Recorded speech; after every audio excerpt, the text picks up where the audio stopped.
Bueno, muy buenas tardes a todos. Muchas gracias por su participación. Gracias, Claudia, por la introducción. Bueno, vamos a empezar directamente. Me gustaría iniciar con un ejemplo actual o un hecho actual.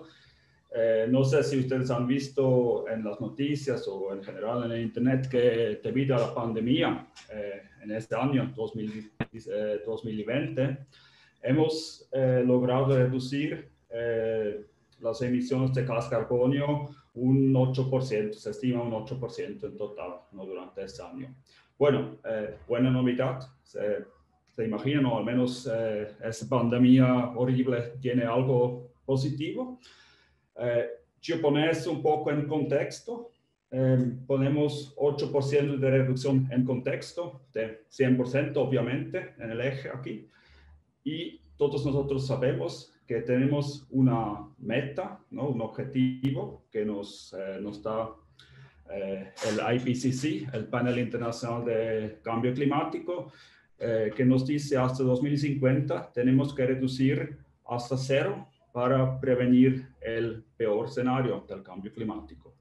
Bueno, hacemos los números, concluimos que para llegarla se necesita una reducción de 8% debido al año anterior respecto al año anterior a cada año por 30 años. O sea, todo ese dolor, toda esa pandemia, ¿no? La pandemia no se necesita para el lockdown económico y todo ese costo de desempleados, de problemas económicos cada año para llegar a nuestra meta.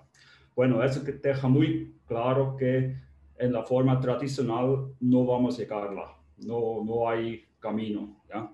La alternativa que me da esperanza es tenemos que reinventar un poco la forma como producimos alimentos en nuestro rubro. Todos nosotros estamos en el negocio de producir alimentos para el mundo y podemos hacer eso de formas distintas, ¿no? Y eso creo es una oportunidad muy grande y bueno, se puede ahora preguntar por qué eso me interesa a mí personal. Estoy acá en, no sé, yo en Brasil, ustedes de repente en Perú o en Chile.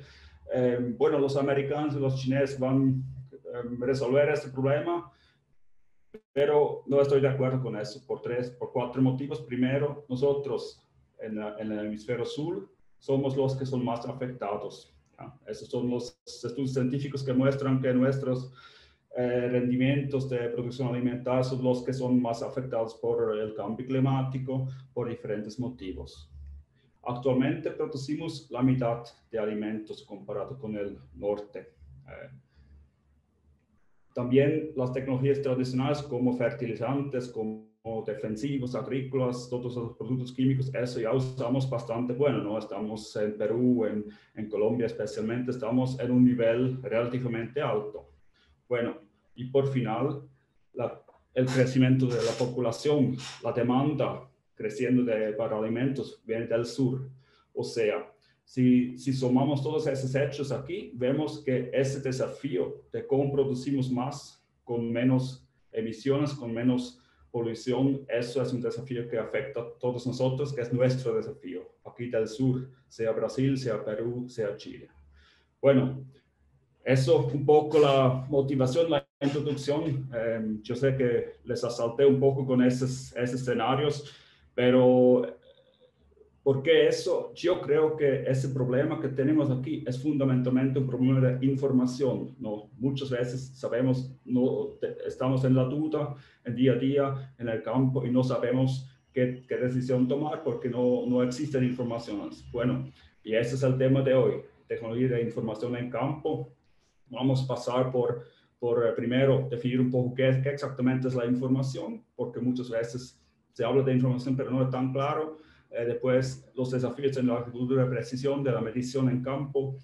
Pasamos muy rápidamente por algunas innovaciones recién, por la inteligencia artificial muy brevemente, y al final vamos a mostrar tanto de Strike Protector como de nosotros algunas formas de aplicaciones.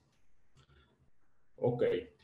Más una cosa, si alguien no entiende algún término o algún raciocinio que muestro, En el anexo hay un montón de material que pueden accesar después o pueden hacer preguntas en el chat, como bien Claudia dije.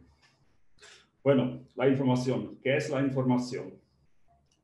Vamos a iniciar con una pequeña película aquí para mostrar la consecuencia de la información errada, ¿no?, en la tomada de decisiones diarias. Bueno, aprovechen.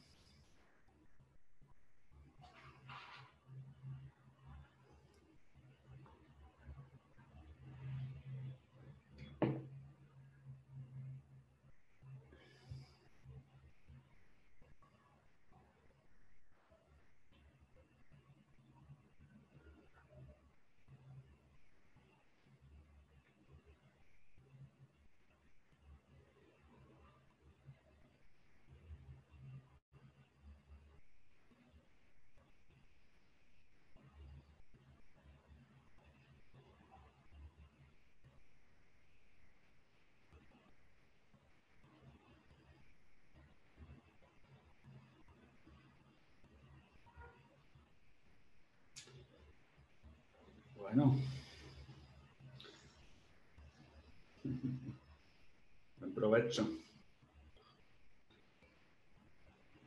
Ya, la pregunta que hago es, ¿este principio es diferente en nuestro menú que cocinamos todos los días en campo, ¿no? También estamos con ingredientes, tenemos que medir de vez en cuando, y si nosotros consultamos, por ejemplo, alguna estación meteorológica que se queda 100 kilómetros distante de su campo, es probablemente una sopa un poco más salgada que se produce en su campo. Bueno. ¿Qué exactamente es la información? Imaginamos por un momento un mundo muy simplificado en un eje de, en un lado tenemos el total caos, no tenemos ningún conocimiento, y en el otro lado tenemos toda la certidumbre, sabemos exactamente qué pasa, ¿ya? Y obviamente hay todo un camino desde el caos, después levantamos datos, después ponemos datos en contexto, agregamos conocimiento, etcétera, etcétera, ¿no? ¿Qué hace eso exactamente? Esos procesos, esos pasos de la izquierda a la derecha van reduciendo mi incertidumbre, ¿no? Y ese es el punto. La ciencia tiene un término que se llama entropía. Entropía es una medida para incertidumbre, y la información es justamente ese proceso de reducir la incertidumbre. O sea, si alguien se comunica, pasa información, su incertidumbre debe ser reducida. Con otras palabras, si ustedes obtienen 15 páginas de informaciones, pero no les reduce la incerteza, no es información. Es apenas un desperdicio de páginas, pero no es información, ¿ya? Esa es la definición de información. De repente, un poco más concreto en su caso, si estoy acá en Brasil, yo tengo con 50-50, mañana tengo lluvia o sol, no sé, realmente es muy casual. Y si un aplicativo, un pronóstico meteorológico me brinda la información que va a ser sol mañana, de hecho, mi incertidumbre se reduce de 50 por 1, en verdad de 100% para 0, ¿no? Eso es la definición de un bit, una información, una unidad de información. Por otro lado, si estoy en Santiago de Chile, por ejemplo, donde 95% de los días se hace sol y la información, la misma aplicación me brinda la información que va a hacer sol, bueno, mi incertidumbre no se redució mucho, se redució un poquito, pero no mucho. Y consecuentemente hay esa fórmula aquí para la entropía. El valor de la información es mucho menor, es 0.29 en este caso. Eso un poco para poner en contexto el término de información. Obviamente la información tiene un valor concretamente en su día. Aquí tenemos un ejemplo un poco más simplificado de creo que se refiere a producción de uva en sur de Brasil, donde se recomienda hasta 20 aplicaciones de defensivos por temporada. Y vamos a suponer que en esta misma temporada la necesidad real son apenas dos de 20. El problema es no sabemos cuál de esos 20 son los dos que realmente tienen una condición para una infestación, ¿ya? Y siendo así, como no sabemos, la mejor estrategia, claramente, es que se realiza cada una de esas 20 aplicaciones, porque ahí yo tengo un riesgo de cero y no voy a perder mi cosecha, y eso es la mejor decisión que puedo hacer. Ahora, si tenemos información, cuanto más información tenemos, ¿no? Aquí desde la izquierda a la derecha se tiene cada vez más información, nos tenemos una dimensión a más para tomar una decisión informada, ¿ya? ¿Y qué podemos hacer? Si tenemos la información 100%, que en la práctica nunca es el caso, pero vamos a suponer, nos podemos tomar una decisión mucho mejor, nos podemos aplicar exactamente las 2 veces, ¿ya? Cuando tengo de hecho un riesgo y no tengo que aplicar todos los otros, ¿ya? Ponemos los números y vemos que el valor de la información es la diferencia entre la decisión óptima bajo dado que no tengo ninguna información, comparado con la mejor decisión cuando tengo la información, ¿ya? En ese caso, confieso que es un ejemplo un poco extremo, pero en ese sentido se va y normalmente vamos a tener un valor relativamente concreto. Bueno, eso para la información. Ahora vamos al agricultura. Primero necesitamos la medición, ¿no? Necesitamos levantar datos de campo y la pregunta obviamente es ¿qué se mide, ¿no? Hoy, de repente para iniciar, hoy trabajamos mucho con promedios, ¿no? Con promedio de la temperatura, la promedio de la humedad del suelo, la promedio de cualquier información. Para ejemplificar un poco qué hace la promedio, tenemos aquí una imagen de nuestra empresa de Austria, ¿ya? Se ven muchos detalles y fíjate que esa imagen es apenas una información, ¿no? Hay un montón, hay 5 billones de píxeles, pero cada píxel es apenas una información.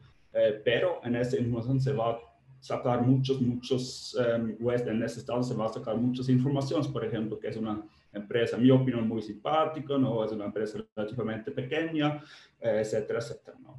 Ahora, ese es el promedio de esa información. Es exactamente el mismo valor. Lo que hice aquí, tomé esa foto y promedié todos los píxeles, ¿no? Cada píxel tiene un valor rojo, un valor verde, un valor azul, y simplemente lo promedié sobre todo esos píxeles aquí, y eso es el promedio, ¿ya? Se ve cuánta información se pierde si ustedes trabajan con la promedio. Eso es la misma cosa en su campo. Si tienen un campo que tiene diferentes microclimas, diferentes suelos, y se sacan un promedio, se pierde mucha información. La realidad muchas veces es así, ¿no? Tenemos lluvia acá, tenemos un poco más viento en ese lugar, en ese canto aquí del campo tenemos un bosque donde tenemos más humedad y más infestaciones, y en verdad nunca sabemos dónde medir. Ese es uno de los grandes problemas, dónde ponemos una medición, porque al ideal nos vamos a poner en cada planta un sensor, pero eso no es factible económicamente. Entonces tenemos que hacer algún compromiso. ¿Y dónde está ese compromiso? Esa es la pregunta clave. Tenemos aquí para ejemplificar cuánto o qué tal difícil esto es. 2 ejemplos. Uno es en Austria. Son dos localidades, 14 kilómetros de distancia. Donde tenemos 2 estaciones meteorológicas, ¿no? Llamamos lugar A y lugar B. Un segundo, voy a tomar aquí el laser point. Tenemos el lugar A y el lugar B aquí. Y una condición parecida en Perú, en Trujillo, donde tenemos el lugar D y el lugar E acá. Son 500 metros, es el mismo campo, ¿no? Ahora, la pregunta es, ¿podemos usar la información de A para tomar una decisión en campo en lugar B? Igual aquí podemos tomar un dato en D para tomar una decisión en lugar E, ¿no? Esas son las curvas, no se concluye mucho, solamente que son parecidos, ¿no? Primero que vamos a abrir el resultado de eso, tenemos que hacer un pequeño paréntesis a 2 tipos de algoritmos, ¿no? Porque la pregunta final es, ¿qué vamos a hacer con esos datos? ¿Qué vamos a hacer? ¿Qué vamos a querer hacer con esos datos? Y consecuentemente, ¿cuánto error somos dispuestos a aceptar? Bueno, tenemos dos tipos de algoritmos agronómicos. Uno, por ejemplo, el modelo de grado Díaz con la balanza hídrica, que creo que todos los que son agrónomos conocen. Típicamente suman valores sobre un periodo, ¿no? Tenemos la inicio de la temporada, tenemos la fin de la temporada, somos la diferencia de la temperatura diaria con 12 y listo. Y eso es el algoritmo, él hace una suma. Misma cosa la balanza hídrica, hace una suma un poco más complejo. Un otro tipo de algoritmo son los que llamamos point estimates en inglés. Ellos hacen una conclusión para este mismo momento, ¿ya? Por ejemplo, una alerta de heladas. Helada, este momento es exactamente hoy anoche, a las 2 horas de madrugada, llegamos al punto más frío del día o de la semana. ¿Ya? Eso es un momento, ¿no? Eso tiene una naturalidad totalmente distinta a los algoritmos que suman valores. Bueno, mantienen solamente eso en la cabeza, que tenemos los dos tipos de algoritmos.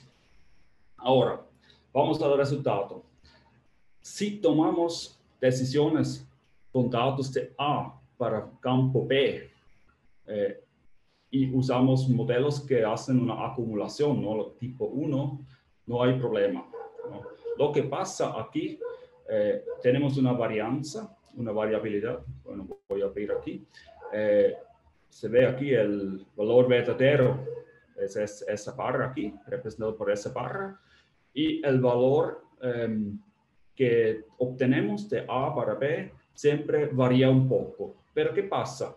Basta que él varía un poco para arriba, un poco para abajo, ¿ya? Entonces, si estamos sumando esos valores, esos errores se promedian, ¿no? Esos errores se compensan uno el otro, ¿ok? Bueno, en ese caso no tenemos un problema con los modelos que hacen una acumulación, porque el resultado final, al final de la temporada, es el mismo. Por otro lado, si queremos hacer una alerta de helados, no podemos hacer eso porque puede ser que exactamente en ese mismo día, cuando tengo un evento de frío, el valor que me brinda la estación meteorológica no corresponde, entonces tengo un riesgo. Bueno, esa es la de A. En B es un poco más sorprendente. Aquí tenemos algo que se llama bias, o creo en español se refiere a un error sistemático. Siempre somos creo que es aproximadamente un Kelvin arriba. Siempre somos un poco distintos. No tenemos una varianza, siempre andan juntos esas dos curvas, pero se ve aquí, ¿no? La rojo y la azul andan distinto, ¿no? Uno siempre es un poco más caliente que el otro. Entonces, ¿qué podemos hacer aquí? Aquí no podemos trabajar con los modelos acumulativos. ¿Por qué? Se suma y se suma cada día 1 grado a menos, ¿no? En 90 o 120 días, eso hace mucha diferencia, ¿no?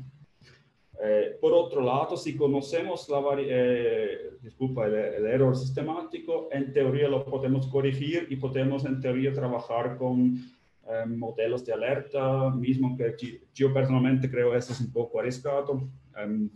Bueno, la conclusión de todo ese ejercicio es que tenemos que cuidar mucho. La distancia realmente no es el único factor que va a determinar si podemos usar determinados datos para tomar decisión en otro lugar, ¿no? Bueno, agricultura de precisión. Un poco más técnico aquí, aún un poco más técnico. Nos tenemos que ver nuestro campo de alguna forma en dimensiones, ¿ya? Eso se torna muy claro si trabajamos con imagen satelital, con NDVI, tenemos de arriba para abajo, tenemos los coordenados geográficos, X y Y, y listo, ¿no? Esas son dos dimensiones. En realidad tenemos más una, ¿no? Que va para la profundidad, porque, por ejemplo, la zona radicular es muy importante, ¿no? Especialmente para culturas anuales, pero también para donde se tiene fértil riego, se quiere típicamente saber en qué profundidad se tiene qué humedad de suelo, qué salinidad, dónde está mi fertilizante, ¿no? Entonces necesitamos también la información en diferentes niveles del suelo, ¿ya? Y tenemos más una dimensión, perdona, que es el tiempo, ¿no? Porque todo esto que tenemos hoy se repite la próxima hora, o sea, el próximo día, ¿no? Eso se repite, entonces tenemos más una dimensión que es tiempo.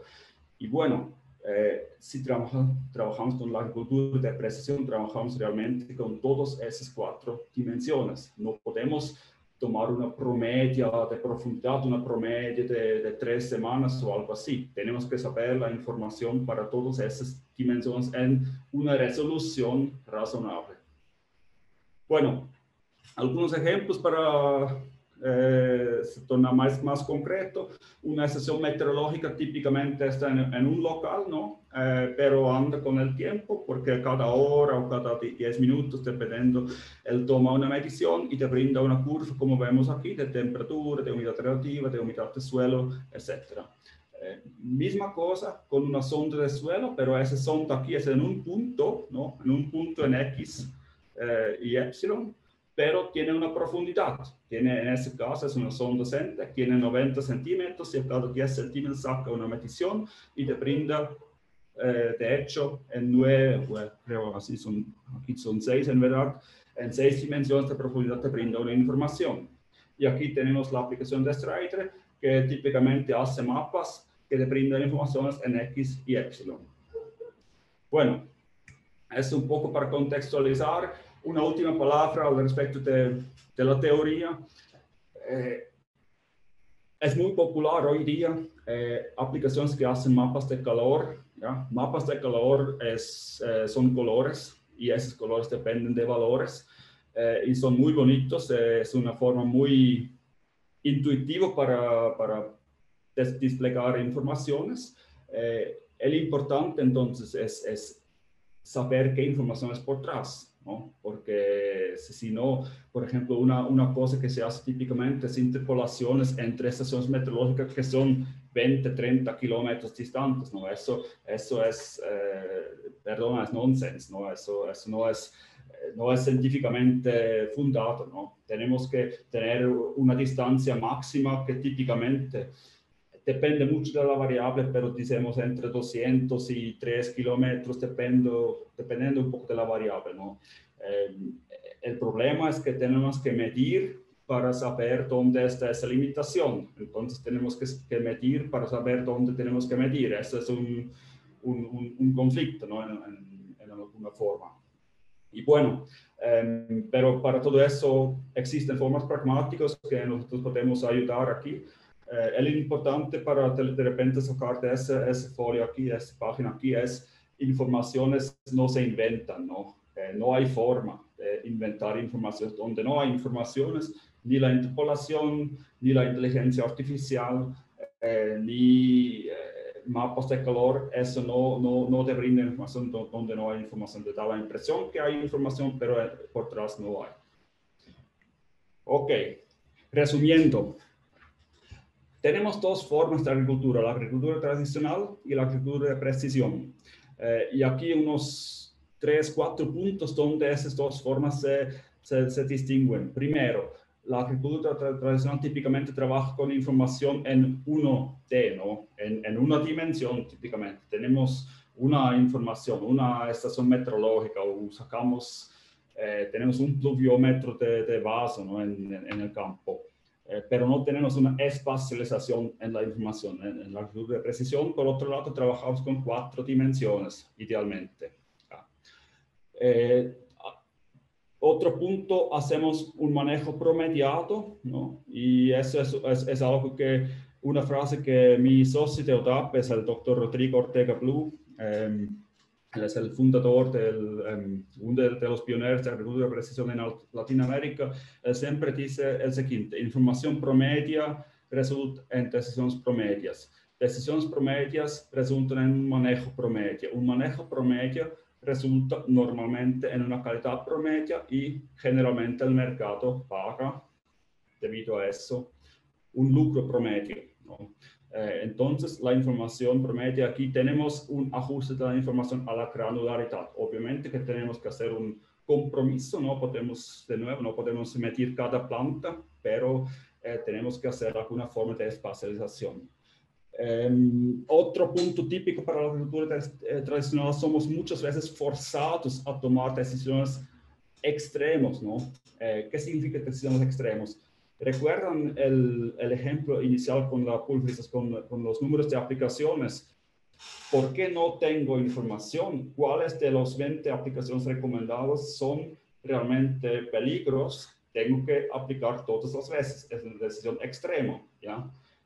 Y con la actitud de precisión, puedo tomar decisiones más informadas. Bueno, vamos un poco más al concreto. ¿Cómo las innovaciones nuevas nos ayudan en ese desafío muy grande? Aquí tenemos una innovación de Bessel Instruments más reciente, son cámaras que usamos hoy, donde empleamos la inteligencia artificial, pero yo no creo que eso es el más importante. De repente es una sorpresa, pero la innovación más importante en ese momento es el costo. ¿No? La información, nos conocemos probablemente esas curvas aquí de la energía solar, ¿no? Cuando vemos el costo, la curva de naranja representa el costo por un megawatt, cae exponencialmente y se torna cada vez más barato, más barato. Por otro lado, la curva azul representa el uso, ¿no? Cuántos megawatts o cuántos metros cuadrados de energía solar usamos en el mundo, ¿ya? Eso es algo muy típico, eso pasa con los computadores, con los celulares, con todo. La tecnología trabaja así, ¿no? La misma cosa vemos en estas zonas meteorológicas, ¿no? La curva verde aquí representa el costo promedio, es una estimación de una estación meteorológica, ¿no? Si miramos unos 20 años para atrás, eso era una estación meteorológica, era casi un jardín con diferentes equipos y muchas cosas, ¿no? Estaba muy grande y ciertamente tenía un costo de 50, 60 mil dólares, más mantenimiento y todo. Bueno, se torna un poco más compacto, típicamente aquí por estado había uno o dos estaciones meteorológicas, ¿no? Aquí en Brasil tenemos el INMET, que tenía de repente por estado uno o dos estaciones meteorológicas, ¿no? En ese momento aquí ya todos los aeropuertos, todas las ciudades llegaron a tener una estación meteorológica, ¿no? Eran más baratos, un 10, 15 mil dólares. Aquí ya llegamos eso es un meteorológico de Bessel Instruments, relativamente compacto pero grande, tiene un costo de aproximadamente 3 mil dólares y típicamente una finca, un fondo, ¿no? Tiene su propia estación meteorológica, pero todavía no a nivel de campo. Acá ya llegamos a una más compacta, la Eco D3, que típicamente se ha usado por zona de riego, por ciclo de riego, por campo, por talión, depende un poco del tipo de cultivo, ¿no? Y hoy estamos llegando a esa innovación, ¿no? Parece muy sencillo, pero esa es la innovación que, bueno, voy a mostrar aquí. Comparamos la de 3 mil dólares aproximadamente, con la más nueva. Y tenemos un factor de costo, una diferencia de factor, no llega a ser factor 10, pero factor 8 es diferencia. ¿Y por qué? Miran la compactación la forma compacta como está hecha esta tecnología, ¿no? Tenemos un panel solar que tiene ese tamaño de mi dedo, ¿no? Es muy, muy chico, es muy compacto, consume muy poco energía, muy sencillo, ¿no? Y esa es la innovación y funciona perfectamente en campo. Mientras ese tiene un panel solar más grande, una batería muy grande y todo, ¿no? Bueno, esa es la información que yo creo que nos ayudar muchísimo porque nos permite para el mismo costo, podemos emplear muchas más estaciones y medir donde realmente importa, ¿no? Para el mismo costo de nuevo. Algo que quiero mencionar apenas brevemente es el tema de LoRa. LoRa es una forma de conectividad, es como si fuera un Wi-Fi, pero de campo que alcanza 8, 9, 10 kilómetros y es su red. Entonces no necesitamos más un chip celular, una tarjeta SIM para la conexión. Podemos trabajar con esa tecnología LoRa. En Perú ya tenemos alianzas que implementan esas redes LoRa. En Colombia también, en Ecuador también. Y bueno, eso nos facilita mucho porque las estaciones LoRa que trabajan con esta tecnología son mucho más económicos. Ok, inteligencia artificial, solamente rápido. Es un término muy usado. Todo el mundo, probablemente, todo día se encarga con esa tecnología, ¿no? Nuestro filtro de spam, el Waze, Facebook, etcétera, etcétera. ¿Y por qué funciona tan bueno? Bueno, hay una razón principal, hay varias, pero uno es el principal. Estamos alimentando a todas esas empresas con datos hace 15 años, ¿no? Hace 15 años estamos subiendo nuestras fotos, nuestras selfies en Facebook, estamos aún poniéndonos el nombre a nuestra cara y obviamente el algoritmo de Facebook que agradece mucho, él puede aprender cómo es la cara de Michael, cómo es la cara de Ana Luisa y va a aprender eso, ¿no? Tráfico tampoco falta, ¿no? Al menos acá en Sao Paulo no falta tráfico, y spam tampoco. Bueno, hay muchos datos, entonces relativamente fácil aprender. En agro, en mi opinión hasta hoy, la mayoría de las aplicaciones aún son marketing. Ponemos inteligencia artificial un poquito en contexto. No es nada nuevo. La propia inteligencia artificial fue inventada en 1956, si no me engano. Y el principio ya fue antes, ¿no? Fue la revolución de iluminación cuando comenzamos a trabajar con datos, ¿no? Había un fenómeno en la naturaleza, había un experto que sacó datos, hizo un analítico, hice alguna conclusión y ahora llega un punto importante, el mundo no es tan simple que es apenas un proceso, ¿no? Basado en ese resultado aquí, se tiene que tomar una otra decisión, hacer un otro analítico, hacer una otra conclusión y ahí se va y se hace la decisión final. Bueno, se llegó a la inteligencia, el machine learning. El machine learning nos automatizó un de esos pasos, justamente el paso del analítico, ¿no? Todavía nosotros tenemos que observar la naturaleza, tenemos que hacer la extracción de datos, que es un trabajo, 90% de machine learning es preparar los datos y todo. Tenemos una conclusión, un resultado intermediario, tomamos una próxima decisión, sacamos más datos, hacemos un nuevo analítico que nos hace la máquina de nuevo y tomamos la decisión. Llegó el deep learning, los llamados redes neurales.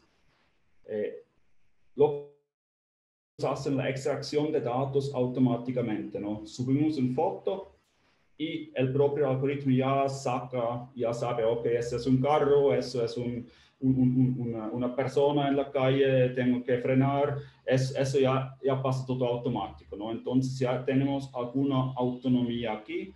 Igual todavía hay, en la mayoría de los casos, hay una persona que analiza el resultado, toma el próximo paso y de nuevo va al analítico y listo. ¿Ya?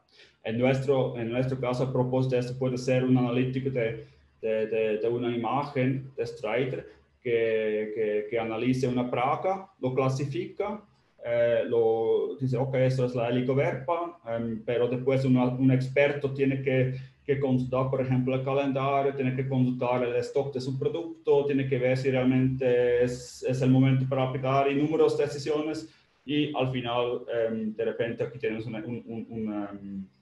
algoritmos de Pestle Instruments que hace un pronóstico del clima de pulverización y listo, tomamos la decisión. Ahora, el próximo paso lógico es eso, que podemos quedar todos en casa, ¿no? Ya que tenemos costumbre ahora, después de la pandemia. Bueno, y el algoritmo hace todo para nosotros, ¿ya?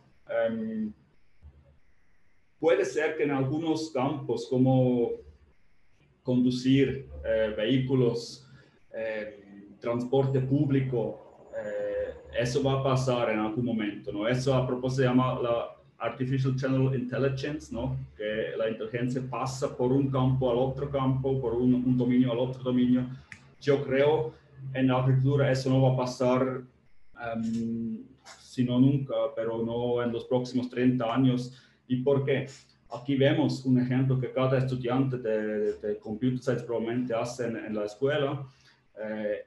Un algoritmo que entrena leer los números escritos por mano, ¿no? Aquí un 4, un 5, y lo clasifica, ok, tú eres un 5, tú eres un 0, tú eres un 4. ¿Y cómo eso funciona?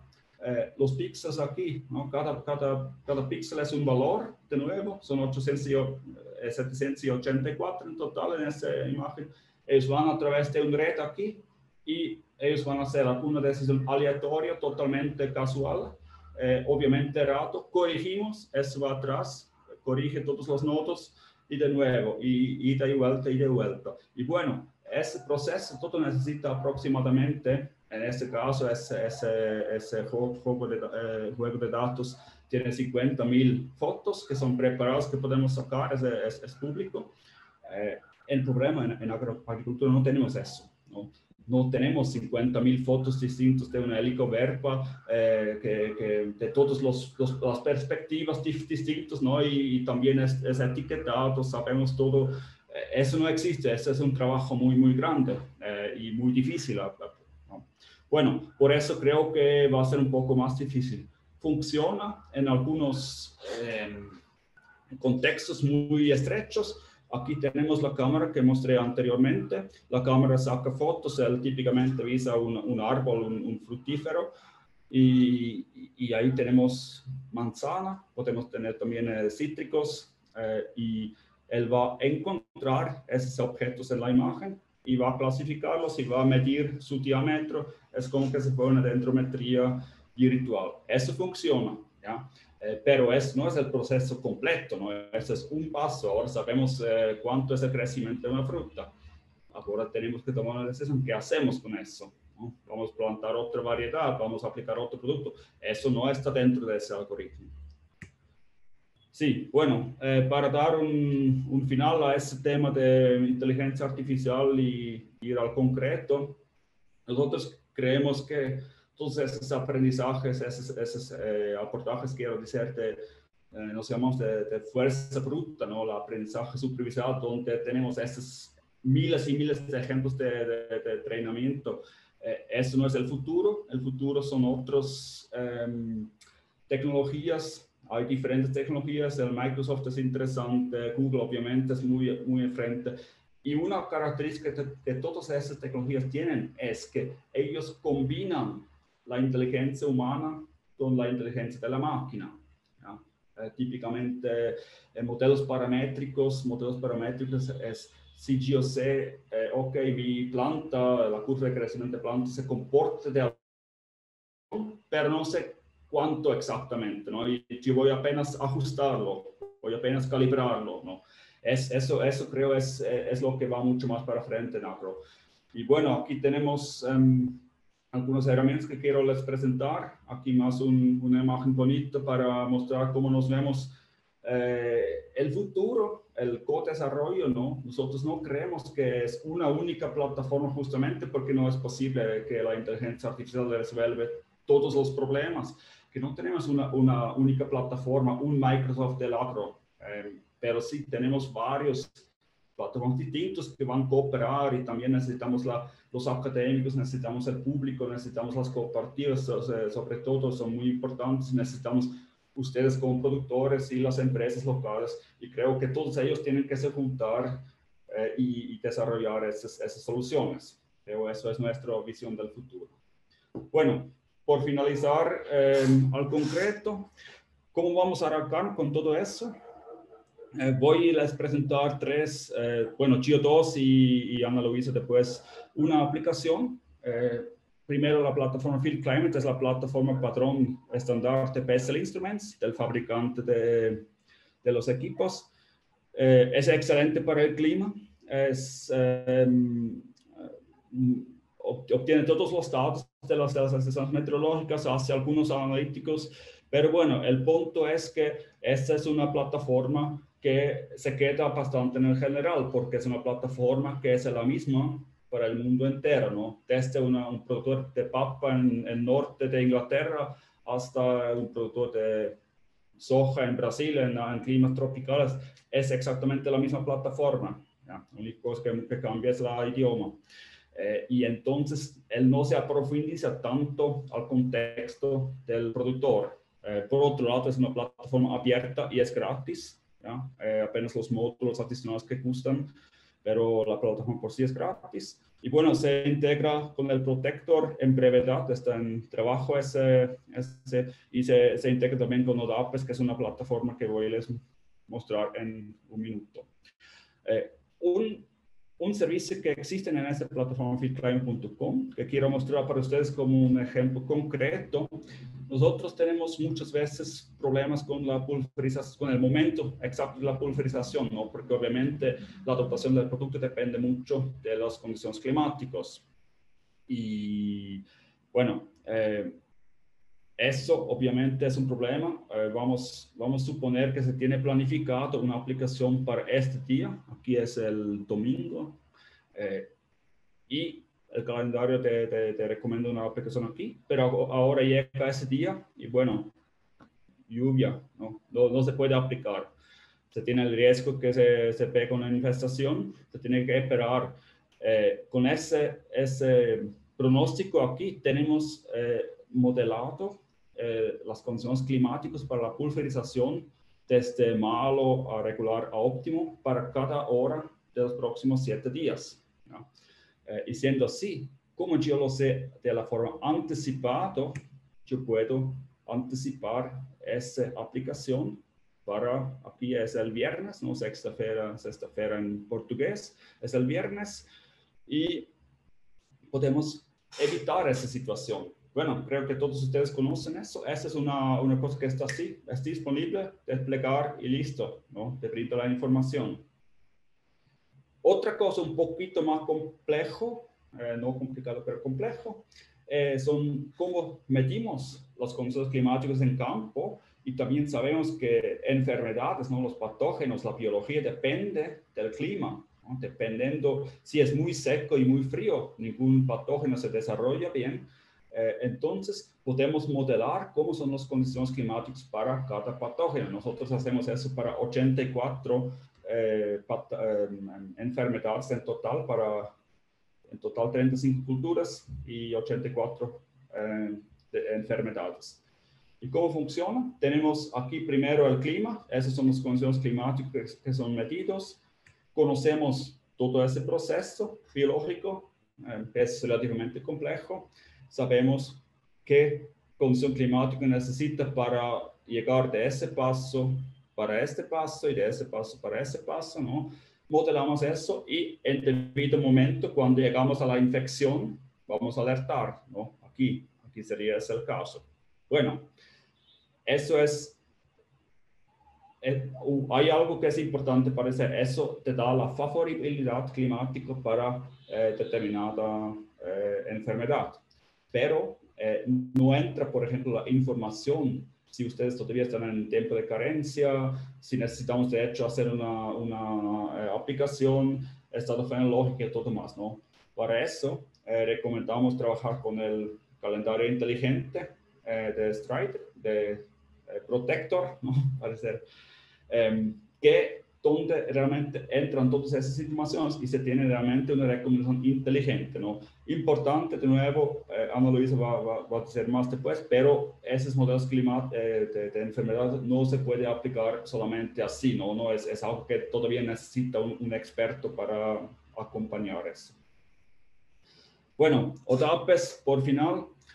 ODAPES es una iniciativa con un componente sin finales lucrativos y una componente con finales lucrativos.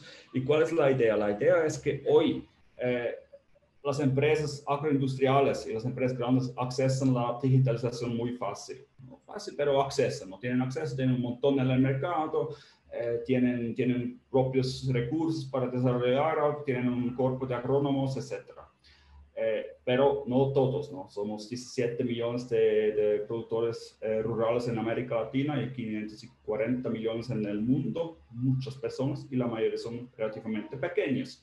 Entonces, ODAPES, la idea de ODAPES es dar una herramienta de código abierto, es una plataforma que es aproximadamente parecido que feedclimate, pero de código abierto en las manos del productor medio o de la cooperativa o de un consultor local, por ejemplo, un consultor que brinda servicios en norte o en Piura y quiere se digitalizar, quiere brindar algunos servicios a su público vía una plataforma, pero obviamente desarrollar una propia plataforma no es muy caro. YODAP brinda una solución. Se puede leer después todos esos detalles aquí, que ya estoy un poco arriba del tiempo.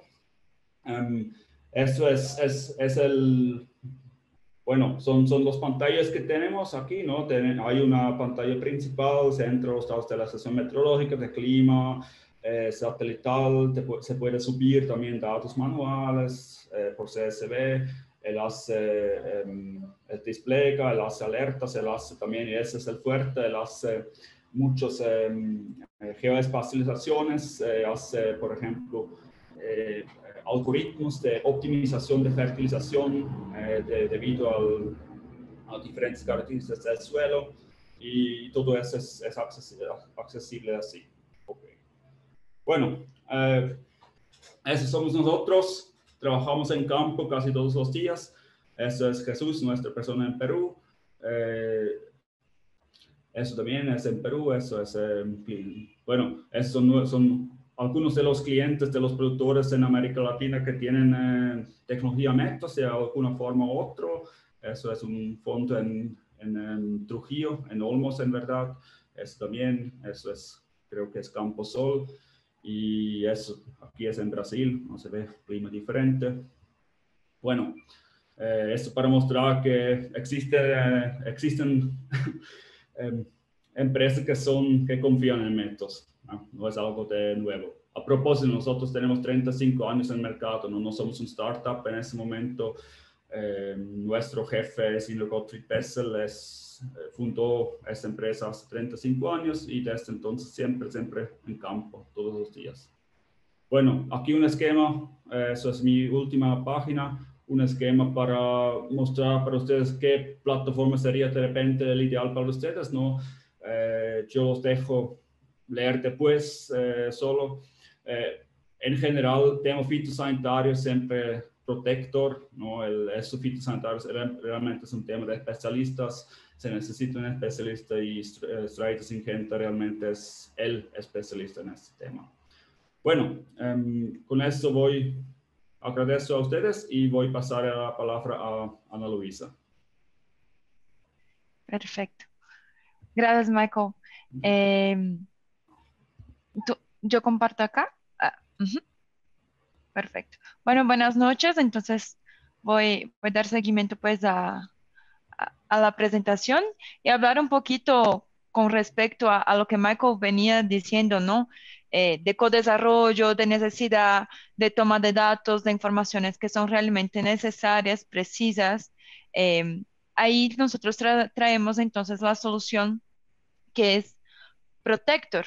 Protector es un software, es una solución digital que viene de Syngenta Digital.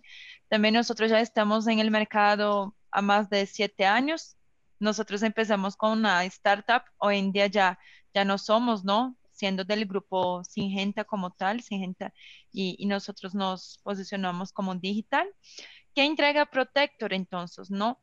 Protector es el software que la verdad él te da toda la parte de gestión de todas las actividades que se hacen en el campo. Pero acá nos vamos a enfocar un poquito en la parte fitosanitaria, que es el complemento, digamos, de las estaciones meteorológicas, de todo lo que Michael vino hablando hasta ahora. Como él dijo, hay mapas de calor que llamamos que al fin son mapas de color.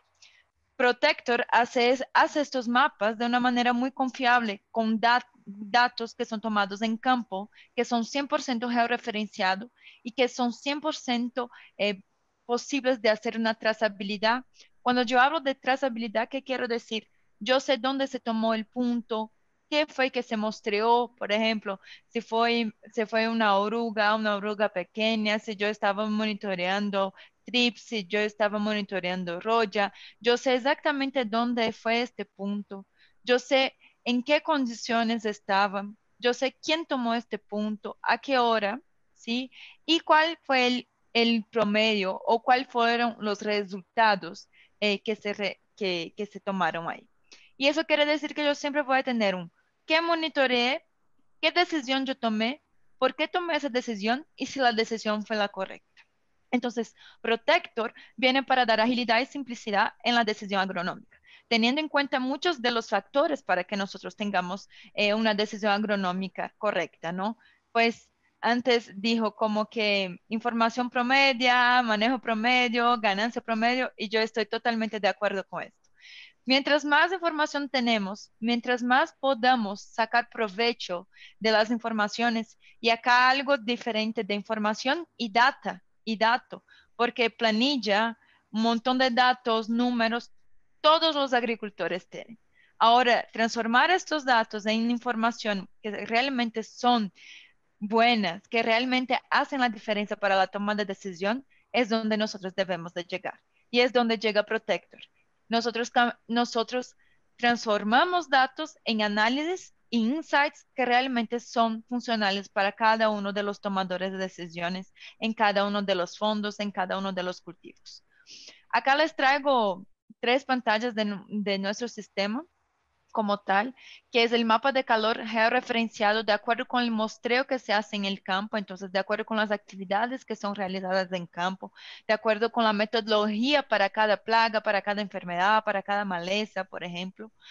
Además de eso, nosotros podemos estar haciendo la comparación y el acompañamiento de la plaga, enfermedad o maleza, por ejemplo, al decorrer del tiempo, haciendo que haciendo una eh, sobreposición de informaciones de lo que del problema que estamos mirando, de la fenología, del tiempo. Y si ustedes se dan cuenta acá, yo estoy mirando también al decorrer de las aplicaciones.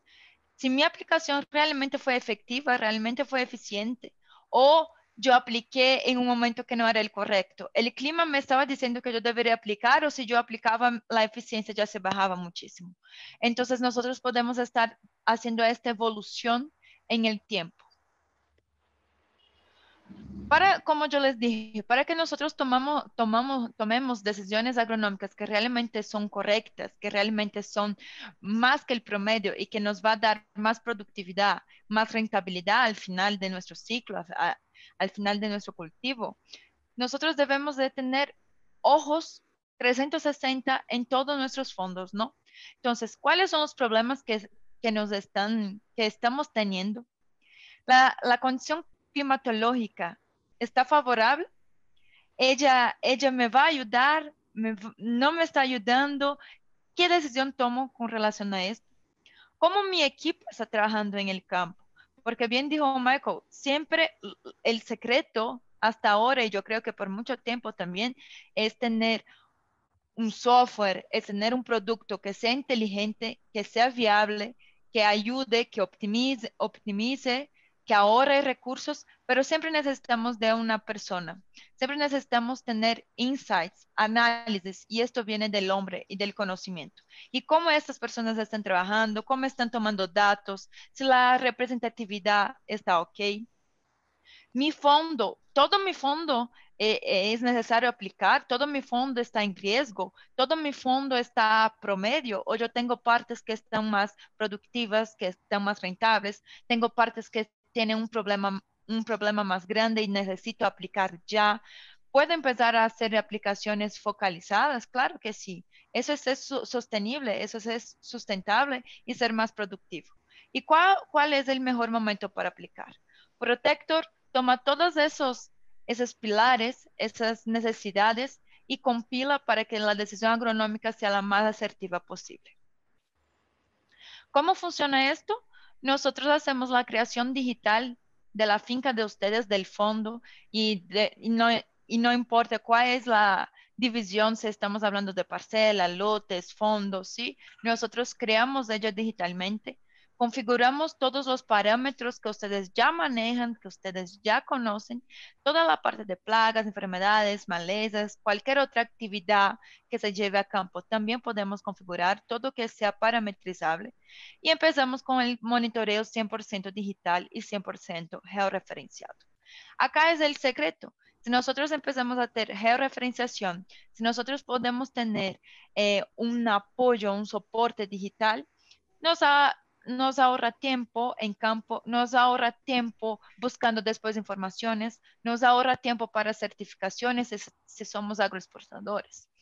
Pero después que yo monitoreo, después que yo voy a campo y utilizo Protector para que me apoye, alguien tiene que analizar lo que fue realizado. Alguien tiene que visualizar para entonces tomar decisiones. Entonces vamos, monitoreamos, tenemos toda la información en nuestra mano, en un teléfono o en una computadora. Tenemos la información prácticamente en tiempo real para analizar, visualizar, decidir y nuevamente entonces planear nuevas actividades para irme a campo nuevamente. Haciendo esto de una manera con un ciclo siempre infinito, nosotros tenemos el ciclo completo. Monitoreo, análisis, decisión, monitoreo nuevamente y voy a campo. Y para esto yo necesito personas, pero Protector viene para ahorrar tiempo entre el monitoreo y el análisis y la decisión y nuevamente las actividades.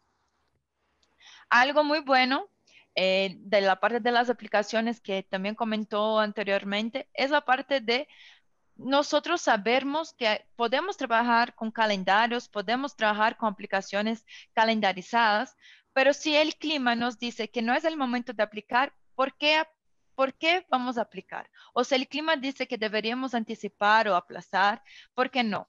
Entonces acá tenemos el calendario inteligente también donde nosotros planeamos todas las aplicaciones, pero si por alguna razón, si algún insight, si alguna información que vino, sea de la estación meteorológica o sea de un monitoreo, por ejemplo, nosotros podemos poner que esta aplicación no va a ser realizada, reagendar una nueva de acuerdo con lo que nos dice el clima y el calendario se actualiza automáticamente. Por eso decimos que es un calendario inteligente. Aunque tú programes tus aplicaciones, él te ayuda a hacer con si una aplicación tuvo que cambiarse, él te ayuda a planear de ahí adelante con las modificaciones realizadas. Otra parte muy importante acá de las aplicaciones también es entender, yo apliqué, pero ¿qué tan buena fue mi aplicación? O sea, ¿qué tanto efecto hizo, no? Yo tenía un problema, por ejemplo, de mosca blanca o de chinche o de oruga. Y mi promedio, por ejemplo, acá en el chinche, ustedes ven acá que está 5 y está en amarillo. Eso quiere decir que está a nivel de control. ¿Qué es el nivel de control? Es el nivel que ya estamos casi en riesgo económico o en daño económico de nuestro fondo. Pero yo fui, hice 12 puntos de mostrales el 7 de noviembre, ¿sí? Después de 3 días yo apliqué, nuevamente fui, el 28 de noviembre hice 11 puntos y mire que de 5 me pasó a 0, ya estoy verde, ya estoy en equilibrio. Todo eso claramente es un pantallazo, pero nosotros podemos ver cuál fue el área que aplicó, qué producto que fue aplicado, en qué condiciones climáticas. Entonces acá ustedes ven de una manera general el promedio anterior y el promedio posterior a cada aplicación y correspondiente a cada problema, porque muchas veces ya tenemos una aplicación. Esta aplicación fue realizada porque yo tenía este problema. Entonces está directamente ligado. Y acá nosotros podemos tener esta visualización.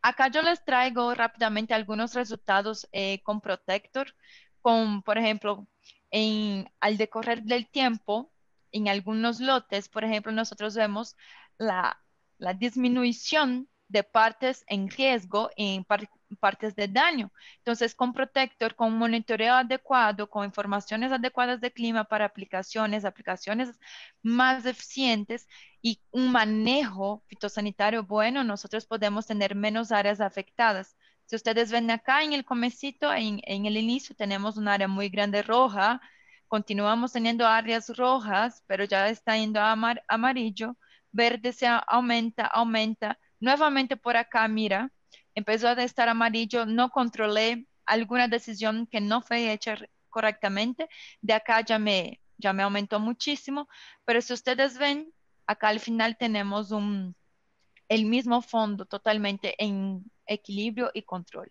¿Qué quiere decir esto? Que yo soy más productivo y más rentable.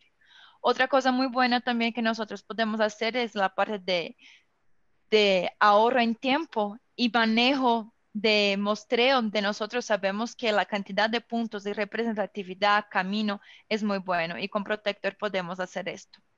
Esto es otro ejemplo. Cuando el cliente empezó en 2018 a utilizar nosotros, tenía un 23,75% en área en daño, literalmente en daño. Ahorita en 2020 él pasó de 23,75 a una área de 11,26, pero lo bueno es que antes, en 2018, de total equilibrio, él tenía una zona simplemente de 8,42%. Y mira, en 2020 de 8 se fue a 24. Eso quiere decir que nosotros realmente estamos siendo eficientes. Con la ayuda y el apoyo de herramientas tecnológicas, herramientas que nos dan informaciones y con la toma de decisión de cada uno de los responsables de cada fondo. Esos son algunos ejemplos que quería traerles. Como dijo Michael, también el presente y el futuro son los co-desarrollos, son los partners, son los especialistas tecnológicos, agronómicos en cada área, pero para que tengamos realmente todas las informaciones es necesario integrar, es necesario que una empresa ayude a otra. Y nosotros somos muy abiertos a esto, tenemos ya muchos partnerships y acá ustedes ven que pese de las estaciones métodos es uno de nuestros partnerships y estamos trabajando en el desarrollo de la integración. Quería decir muchas gracias. Este era mi aporte de hoy. Acá dejamos nuestros contactos, las páginas web y como les dijeron, después ustedes también van a tener acceso a toda esta información, presentación. Y Michael también ahí les dejó unos slides extras a quien quiera investigar un poquito más el tema. Muchas gracias.